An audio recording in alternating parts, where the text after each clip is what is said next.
Good morning, my dear students. Today I am going to deal with two important activities in your first block. The first activity is a persuasive speech, and the second one, publisher's blurb. These two activities are very important. In your final examination, you can expect a persuasive speech.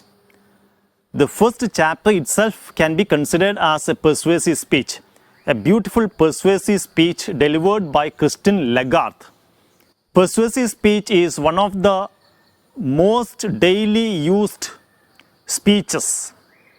The other two important speeches are informative speeches, and the second one is a speech for special occasion.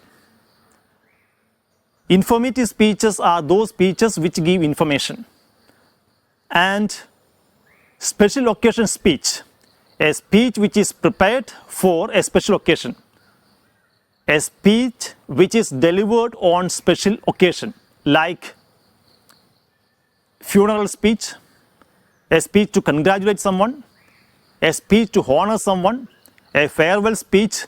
These are speeches which are prepared for special occasions, which are delivered on special occasions. Here I would like to deal with another important speech, persuasive speech. What do you mean by persuasive speech? Persuasive speech is a specific type of speech in which the presenter or the speaker has a goal. And what is that goal? The goal is to convince the audience to accept his or her point of view or ideas, his or her convictions or beliefs. There are three fundamentals of a persuasive speech. And what are the three fundamentals of a persuasive speech? These three fundamentals are very important, and when you prepare a persuasive speech, you have to keep these three fundamentals in your view. The first one, you have to identify the need. The second one, you have to prepare a plan of solution. And the last one, you have to prove the practicality of the solution. Let us examine all these three fundamentals in the light of our reading and understanding of the first chapter, The 3 L's of Empowerment, a persuasive speech delivered by Christine Lagarde. In her speech, in the beginning itself, she has identified the need to empower women. The reasons are also given. What are the reasons given by Christine Lagarde? She has emphasized the economic role of women. She says, women are unable to contribute to the economic activities of a nation, and because of that, nations lag. Nations fall behind in per capita income. The world would have been a better place if women had been able to contribute to the economic activities of a nation, to the developmental activities of a nation.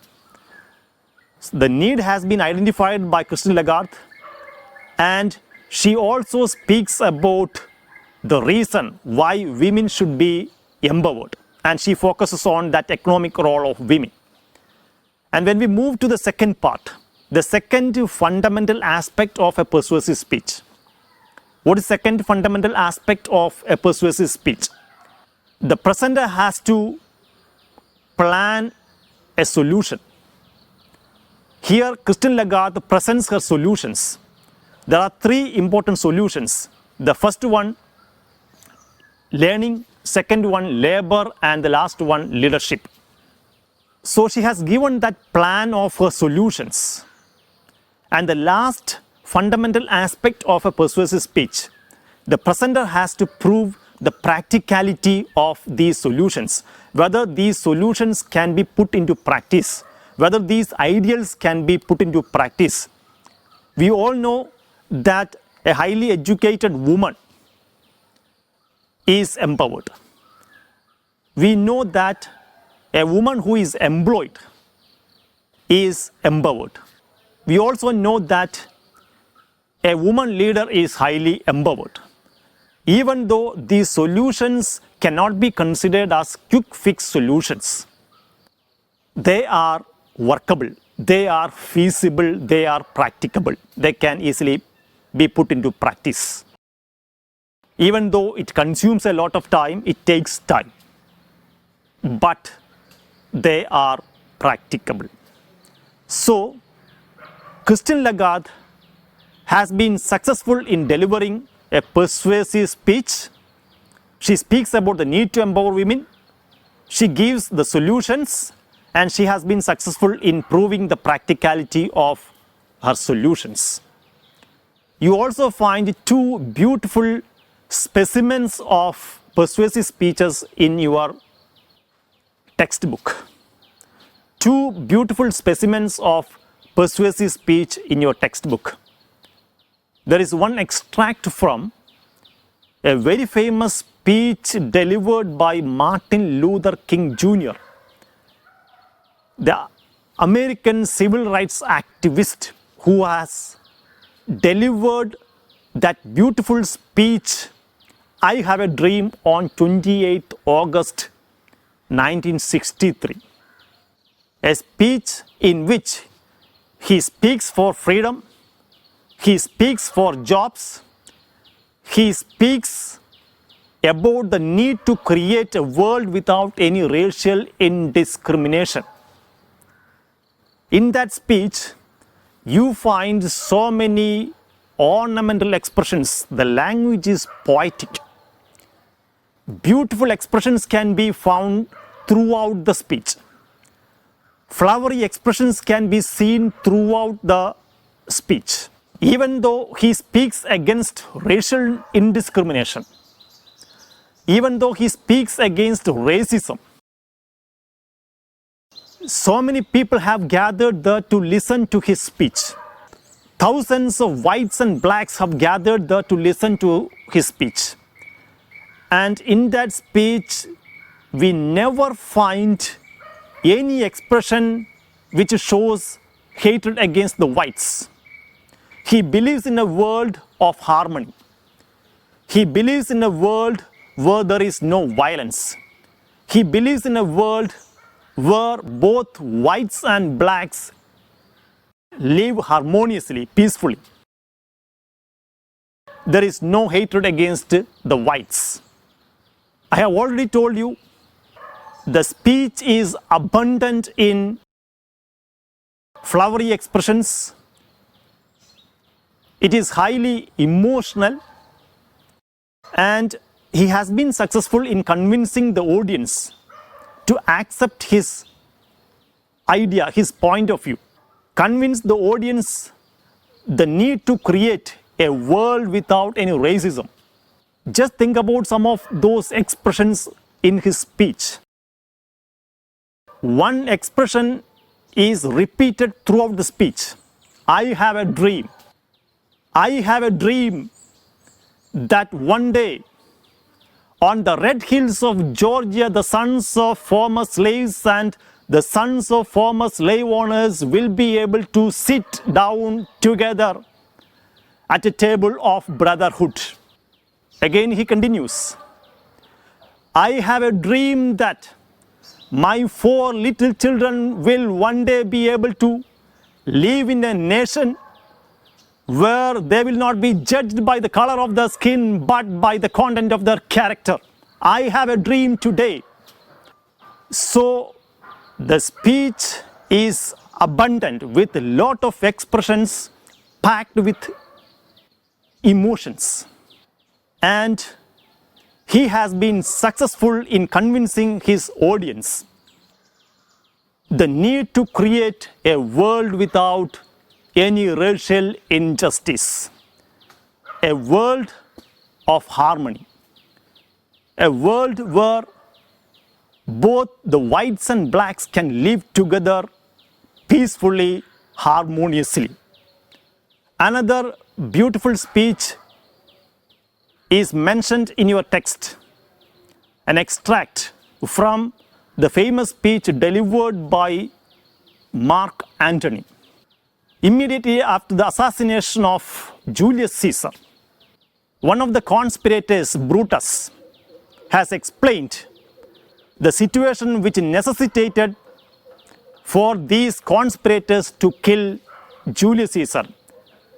He highlights that Julius Caesar was ambitious and he tried to become the dictator of Rome. And he was able to convince the audience the circumstances which necessitated the conspirators to kill Julius Caesar. Immediately after that, after the assassination of Julius Caesar and after the speech delivered by Brutus, Mark Antony arrives. He was a close friend of Julius Caesar. Mark Antony arrives there, he shakes his hands with almost all the conspirators, so the conspirators give him a chance to deliver a funeral speech. With powerful expressions, with emotionally packed expressions, he has been successful in convincing the audience that Julius Caesar was not ambitious, that the conspirators plotted against Julius Caesar and they were ungrateful and treacherous. The crowd explodes in frenzy and they decide to destroy the conspirators and their possessions, their property. Just think about some of the beautiful expressions used by Mark Antony in his speech. With those expressions, he has proven that Julius Caesar was not ambitious. He reminds the people of a particular occasion, especially during the Roman festival of Lupercalia. He offered him the kingly crown, but Julius Caesar refused it. On the Lupercal, I thrice presented him a kingly crown, which he did thrice refuse. Was this ambition? Yet Brutus says he was ambitious and he is an honorable man. With that expression, he is an honorable man. That expression gets repeated so many times in the speech. With that expression, he intends that Brutus was ungrateful and treacherous. He was ungrateful to Julius Caesar. These two specimens that you find in the textbook are perfect examples of persuasive speeches. They have identified the need, they have given a plan of solution, and they are successful in proving the practicality of the solutions. The next important activity in your first block is publisher's blurb. How to prepare a publisher's blurb. A specimen is there in your textbook. How to prepare a publisher's blurb. What do you mean by a publisher's blurb? It is a promotional piece of writing which accompanies a book, which can be seen on the back cover.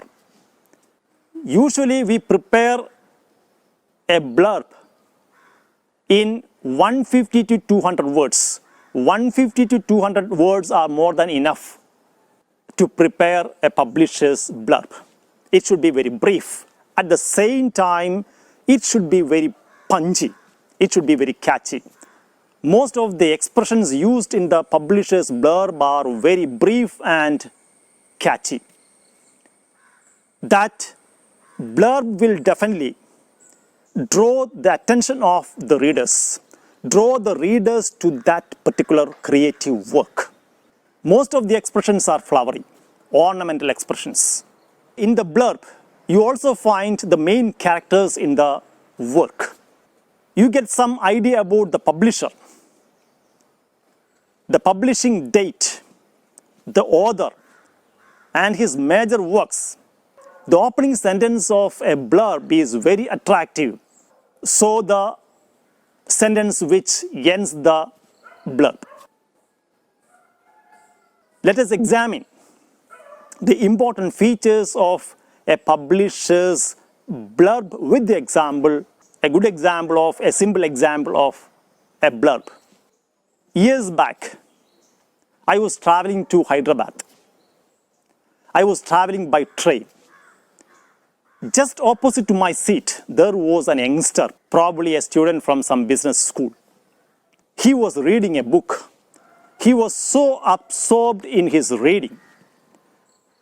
And I could find occasional fleeting smiles on his lips. After some time, he stopped his reading.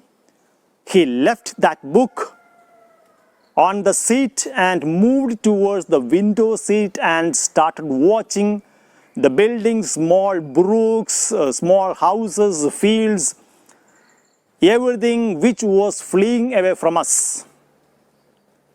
I just took that book. I didn't go through the pages. Instead of that, I focused on, I had a glance at the blurb, which could be found on the back cover. The first sentence. Love marriages around the world are very simple. Boy loves girl, girl loves boy, they get married. But in India, there are few more steps. Boy loves girl, girl loves boy. Girl's family has to love boy, boy's family has to love girl. Girl's family has to love boy's family has to love girl's family. The boy and girl still love each other, they get married.